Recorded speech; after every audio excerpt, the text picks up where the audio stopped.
Buenas noches, bienvenidos a este canal Derecho y Filosofía. Hoy hablaremos de Derecho Administrativo, parte general. Les recuerdo que debajo de este video aparecerá un enlace en el cual pueden acceder a las notas que utilicé para hacer este video y después tendrán otro enlace para acceder a material de estudio.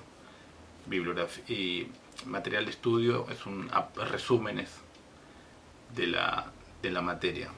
Igual tienen que complementarlo con una bibliografía porque es una materia amplia y hay que estudiarla en forma integral. En este caso utilicé el Tratado de Derecho Administrativo del doctor Rodolfo Carlos Barra en su tomo 1. Es un libro muy completo que tiene casi todas las definiciones y tiene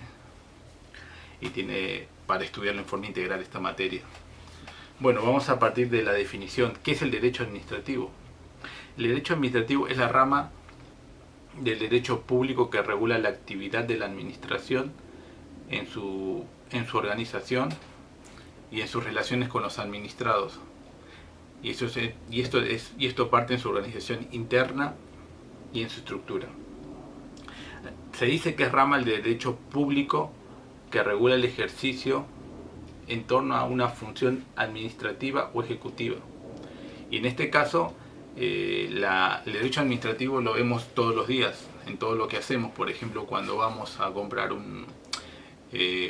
alguna leche o un pedazo de carne, esta leche tiene que tener una cadena de frío y eso está regulado por el derecho administrativo, porque quien incumple va a ser pasible de sanciones.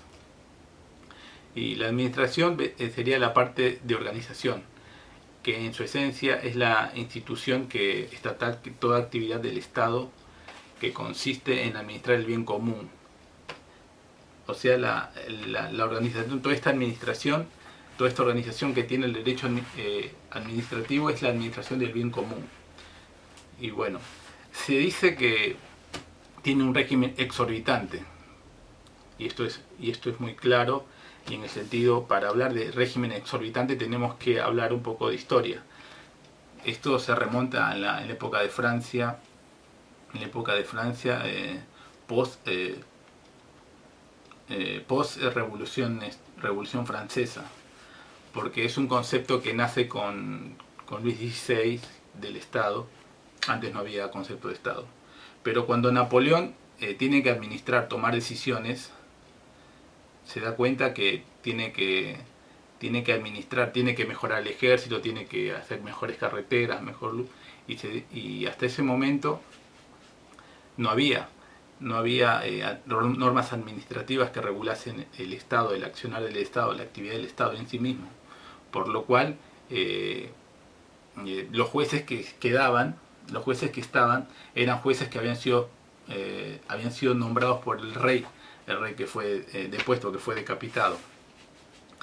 ¿Y qué hace entonces Napoleón al administrar?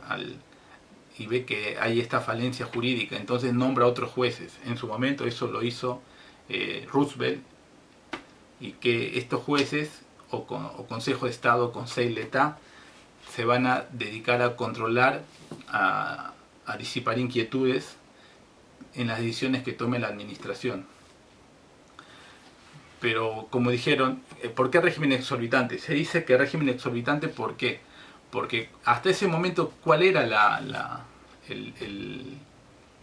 por así decirlo, la reina? Es el derecho privado. ¿Y cuál era la creación de Napoleón? El derecho público. Entonces, ¿qué le aplicaban a esta nueva actividad estatal? El derecho civil. Pero se dan cuenta que esto no sirve. ¿Por qué? Porque no es lo mismo aplicar al Estado o a los privados. ¿Y qué dicen? Bueno, vamos a aplicar un derecho civil adaptado, porque esto exorbita el ámbito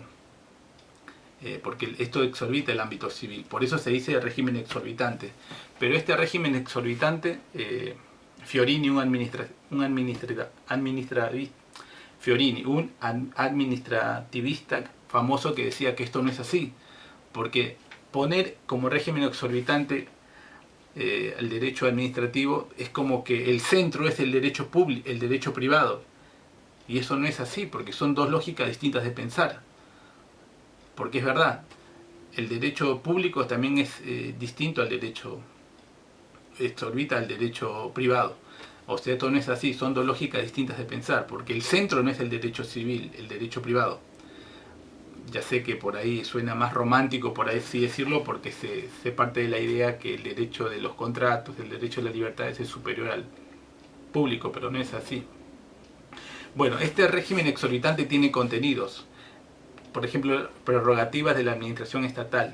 Dentro de estas prerrogativas tenemos la presunción de legitimidad, que la actuación de la administración se presume legítima. Por ejemplo, la ley se presume constitucional, las sentencias se presumen legales, el acto administrativo se presume legítimo, tenés que probar lo contrario. ¿Y por qué? ¿Por qué esta presunción de legitimidad? ¿Por qué? Porque como administra el bien común, cualquiera si no hubiera esta presunción, limitaría el accionar. Siempre estaría cuestionado y eso limitaría porque hay un bien común detrás. Después tenemos la ejecutoriedad de los actos. Los actos no hace falta aprobarlo o ejecutarlo, sino que se puede ejecutar en forma directa por sí mismo el Estado, ¿no? Pero acá hay un límite. En el artículo 12 de Ley de Procedimiento Administrativo dicen que hay dos límites. Cuando hay una norma que dice que tienen que intervenir el juez o por la propia naturaleza del acto. Un ejemplo, por ejemplo, cuando tiene que intervenir un juez, la deuda con la AFIP. Yo acumulo una deuda con la AFIP. ¿Qué hace la AFIP? La AFIP no va a ejecutarme directamente, no va a embargarme, va a ir al juez. Al juez para que me dicte medidas coercitivas para poder cobrarse esa deuda. Es decir, que recurre al juez. En este caso, es el límite que marca el artículo 12 de Ley de Procedimiento Administrativo. También tiene un sistema especial privilegiado. Tiene sistemas privilegiados, por ejemplo, el sistema de bienes. Porque los bienes públicos no se pueden usucapir, tienen un régimen especial, distinto a los bienes de particulares o privados. Tiene su sistema privilegiado procesal. Uno no puede demandar directamente al Estado, tiene que agotar la vía administrativa. Y también tiene sistema contractual privilegiado, en el cual, por ejemplo, tiene el ius variandi, el sistema sancionatorio, rescisión o revocación. Y por otro lado tenemos las garantías del administrado, que estos son la estricta sujeción a la ley, la estricta sujeción a respetar la igualdad en la toma de decisión que haga la administración, y la estricta sujeción al derecho procesal, adjetivo o legal. Bueno, pero hay dos cláusulas exorbitantes, dos cláusulas que no son ni prerrogativas de la administración ni garantías del administrado. Estas son una no obligación de pagar lucro cesante en caso de una indemnización, por ejemplo, puede ser una ley de expropiación. Y la otra sería, para una licitación para una contratación pública se necesita una licitación pública o procedimiento de selección previo a su contratación. Esas son las dos cláusulas exorbitantes, serían cláusulas exorbitantes que no son ni como dijimos prerrogativas del Estado ni garantías del administrado. Bueno, después tenemos el tema del acto administrativo. El acto administrativo podría definirse, como acá dice el doctor Barra, como toda decisión con alcances particulares y concretas provenientes de un órgano o ente de la administración pública o de los poderes legislativo o judicial en el ejercicio de la actividad administrativa, que incide sobre la esfera jurídica de los administrados con presunción de validez y fuerza ejecutoria. Este acto administrativo es capaz de incidir sobre terceros al ejercer justicia distributiva, por ejemplo.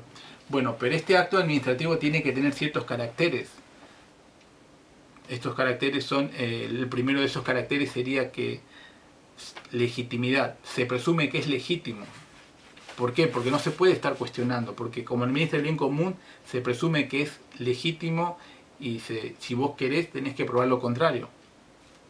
Y esta presunción también le da genera como consecuencia el segundo carácter, que es la ejecutoriedad. Al presumirse legítimo, la ejecución tiene que tiene que realizarse, en el cual la ejecutoriedad es lo que le da fuerza a los actos administrativos. Después también tenemos el siguiente, que sería el acto de la ejecutividad. La ejecutividad, y eso es lo que genera, que sea obligatorio, y que todos sus efectos se generen. Y por último tenemos el último carácter, la estabilidad. La estabilidad genera que todos los derechos se presumen, es una garantía, los derechos adquiridos es una garantía en el ordenamiento jurídico. Esta garantía genera eso, una estabilidad.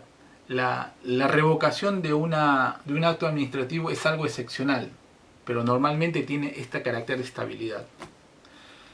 Bueno, eso es más que nada, a grandes rasgos, algunos de los puntos de la materia derecho administrativo.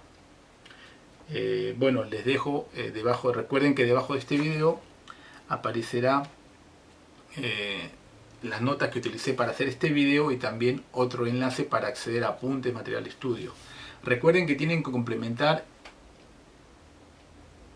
el estudio con una bibliografía. Tienen muchos autores. Yo estoy utilizando el Tratado de Derecho Administrativo del doctor Rodolfo Carlos Barra, que es un libro muy completo. Bueno, les dejo. Esto es todo por hoy. Cualquier cosa, dejen un comentario. No se olviden, divulguen la información, compartan video. No se olviden que saber es poder.